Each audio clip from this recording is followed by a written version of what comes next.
recognizes Mr. Jordan from Ohio. Thank you, Mr. Chairman. Governor Hochul, third paragraph, second sentence in your written testimony, you said New York State cooperates with U.S. Immigration Customs Enforcement in criminal cases.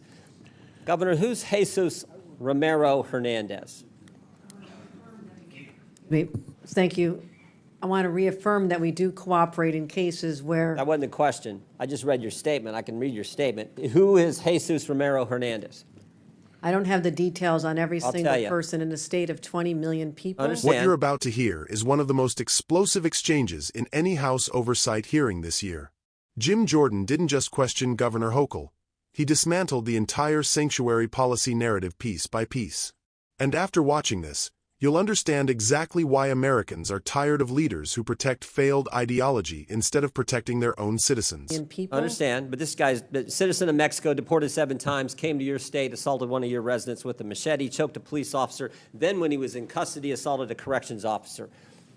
ICE finds out this guy is in your state's custody, and they send you a detainer. You're familiar with a detainer, right? Yes, I am. Notice of action, immigration detainer, to Tompkins County Jail from Syracuse Immigrations and Customs Enforcement.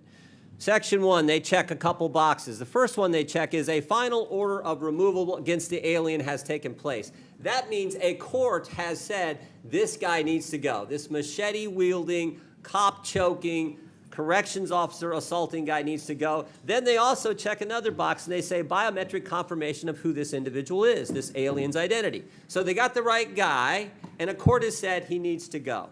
Any idea what Tompkins County Jail decided to do with that detainer order? I will tell you this, the state of... It's a specific question. No, I'm what telling did Tompkins County do? the descriptions you have put forth are absolutely chilling and disturbing and reprehensible to all of us. My job is to protect the people of New York. Which is why I'm asking the question. What did Tompkins County do?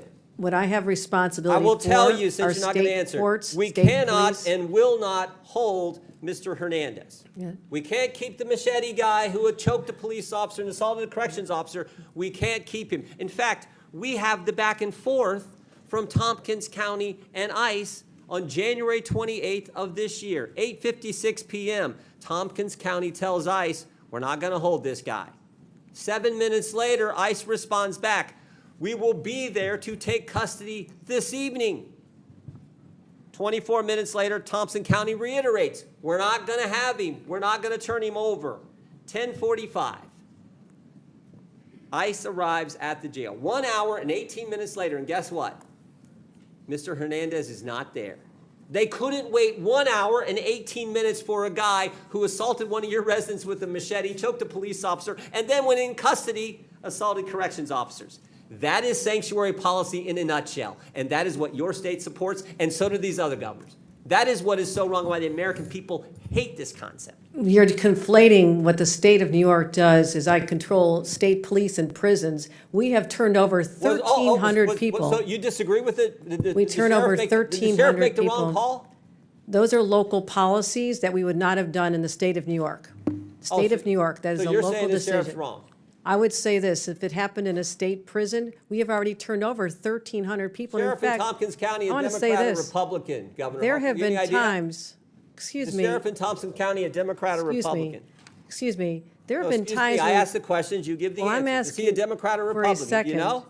I'm asking for this moment to explain that I'm sometimes waiting for ICE to come pick up people. Is he a Democrat or Republican, and do you agree with the actions he took? He's a Democrat. Do you agree with the actions he took? How about that question? They are in conflict with what the state of New York would do. Well, maybe they're scared. By the way, he is a Democrat sheriff. Maybe the county guys are a little scared because you said this. I'm quoting from, it looks like the New York Times. We all know you can trust them. This is last month, May 25th. You said we have some counties that are renegade counties and work with ICE. Maybe they're nervous of being called a renegade county by their governor. So the Democrat sheriff says, we're not going to keep the machete-wielding, cop-choking, corrections officer assaulting guy. We're not going to keep him here for you to get here. We can't even wait an hour and 18 minutes. Oh, you know what else was interesting in this case? You know what else was interesting? There was actually an arrest warrant from United States District Court, Northern District of New York, signed by Judge Wiley Danks, magistrate. from Syracuse. There was an arrest warrant, and they still couldn't keep him. The state of New York cooperates. We cooperate in removal of individuals who've served time. We responded to detention. You're confusing, and maybe there's a lesson in civics here that's necessary. On the record right here, I got 12 seconds. Will you say on the record, was Tompkins County wrong in the actions they took on January 25th, 2025, when they wouldn't hold the guy for 1 hour and 18 minutes? Those are not the policies that we would have in the state of New York. Those are not the policies we would have in a Were they wrong? Should they have turned that guy over to ICE? It's a simple question, Governor. That was a horrible situation. The person should not have been out there. It's a horrible situation, but it's a yes or no question. It is a response that this is a locality. Do you agree or disagree? In the state of New York, the person disagree? should have been held. Yes or no? The person should have been held, and in the state of New York, we would have turned him over. That is in conflict with what we would do as a state with respect to prison. And I want to know why ICE won't come and pick up the individuals who have served time in our state. I have cases where they have not even shown up. Governor, a court order and a detainer for a guy who did the things Mr. Hernandez did, and Tompkins County can't hold him 1 hour and 18 minutes, and you won't say that's wrong?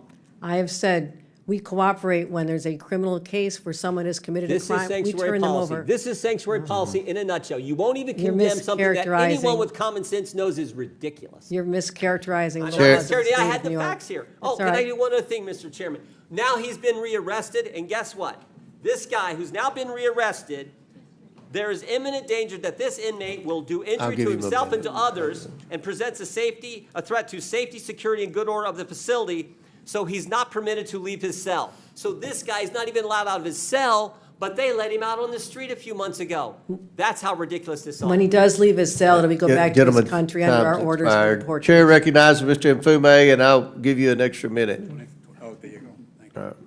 Mr. Chairman, I've got 2 unanimous consent requests that I hope would not count against my time. Today, we're reacting to Jim Jordan going absolutely nuclear on Governor Kathy Hochul during the House Oversight Committee hearing.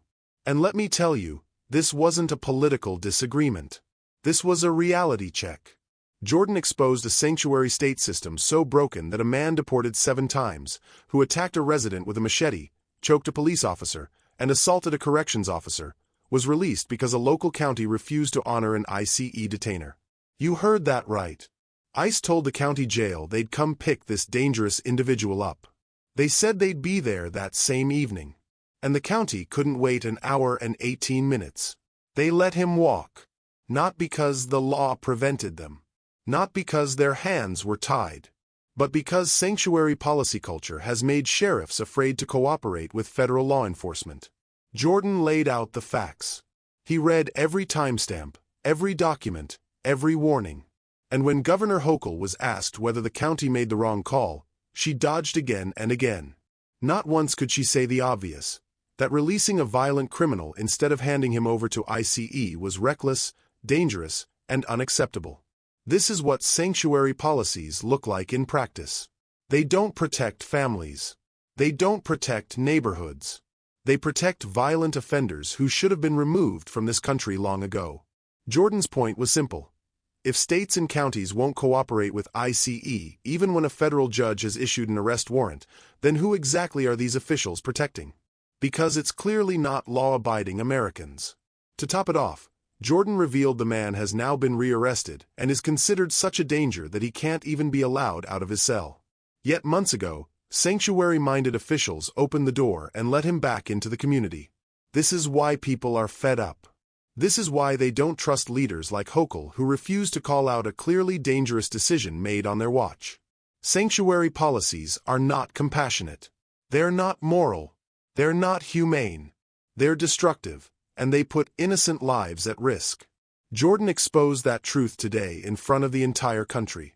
If you want leaders who prioritize American citizens over political agendas, who stand up for law enforcement, and who refuse to bow to the radical open borders crowd, then you know exactly where you stand after watching this.